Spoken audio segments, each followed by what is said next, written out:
you were in a position where you could consider it, right? I always refer Yeah. to that as the power position, right? You're not, it's not a, it's a have to, it's a get to.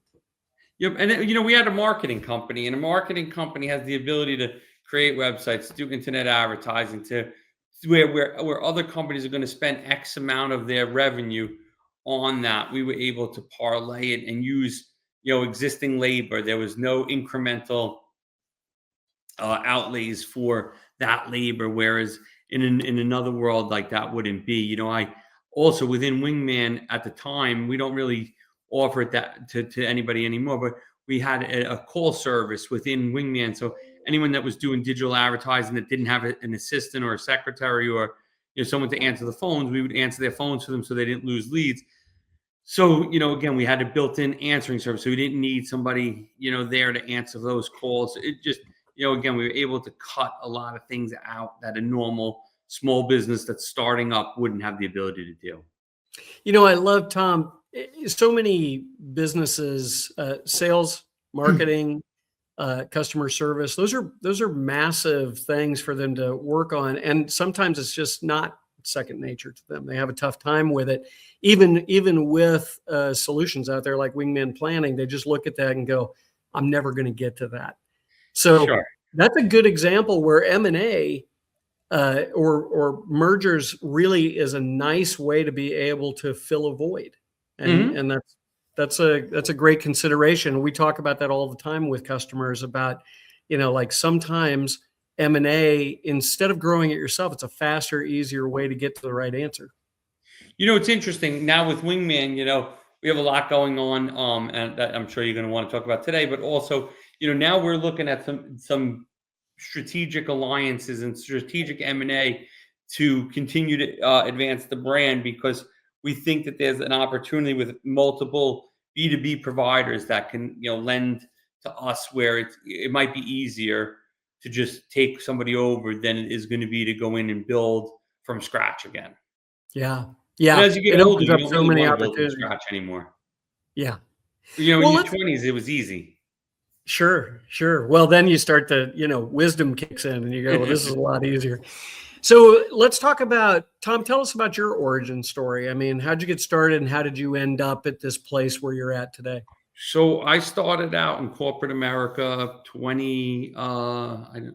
been on my own 17 years. So I don't know, 25 years ago, I started out, out of college and worked in corporate America. I thought it was the greatest thing in the world. And then I started to, I bought a house to renovate and flip back in like 2006, 2007. And I was having a hard time finding contractors. So I said to one of my buddies, I go, what if we made like this like website where we could match contractors and homeowners? And he was buying a house at the same time. So all of a sudden now we're doing this site called lihome411.com. Li for Long Island, that's where I lived at the time. Home for, obviously the home, and then 411 for the info about the home. And so it was a matching service. It was what you would know as Angie's List today. We went out and to try to get people in, contractors to advertise and homeowners to look at it. And I would get these contractors on board, and they said, we want you to do work for us. Like they would, at the time they didn't have a website, or they had a very basic website. They wanted to be on the first page of Google, and they were like, well, we'd rather you work for us than to work for these other people. And so at first I was like, nah, I really want to do this site, and this is what I wanted to do. And I was still working full time. And then I started to dabble in it, and they said, oh, can you make a brochure? Can you do this? Can you do that?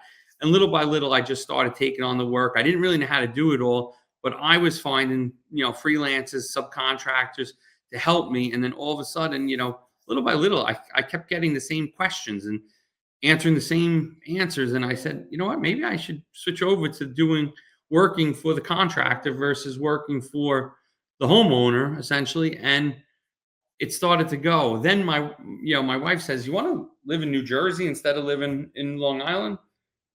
In my head, I said, well, I have an online business. Yeah, sure, we could do that.